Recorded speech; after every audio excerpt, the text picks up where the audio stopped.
Dakigan. Director Dakigan, magandang umaga po. Si Rayson po ito sa programang Bangon Bayang Mahal. Sir, magandang umaga po. Magandang umaga rin po sa mga taga-pakinig po natin sa programa ito. Maganda po yung sumalubong na balita ngayong buwan ng Enero from 98 ASF affected barangays. As of December 2026, muli na lamang po ito, Director Dakigan. Saan po natin ma-attribute ang malaking pagbaba ng bilang ng ASF affected barangays? Mula sa 98 noong December 2025, patungong 8 na lang ngayong taon ito. Itong Enero. Yes po. So yung Enero po as of January 16 po, 2026, ang cases po natin actually, as per record po natin, ay meron po tayong siyam na barangay po.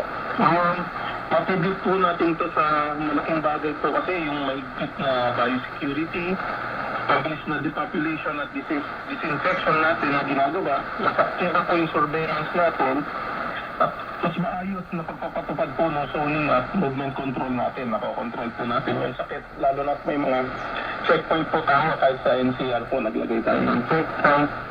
At hindi po sa lahat, ito ay bunga ng mas pinatibay na koordinasyon po ng DA of Animal Industry, ang partner namin na DA Regional Field Offices, at ang mga local government units po na sumusuporta sa ating programa.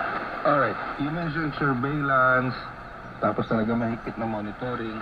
May ginamit ba tayo dito? Alam ko, nung umpisa last year, nung mataas ang pagkalat ng ASF, may pinag-uusapan po na vaccination tungkol dito. May ginamit ba tayo dito?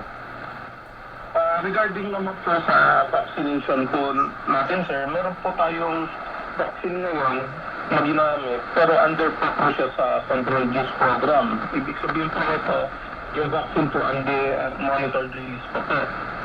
Hindi po siya basta-basta ipinamimigay, pero may malinaw po na guide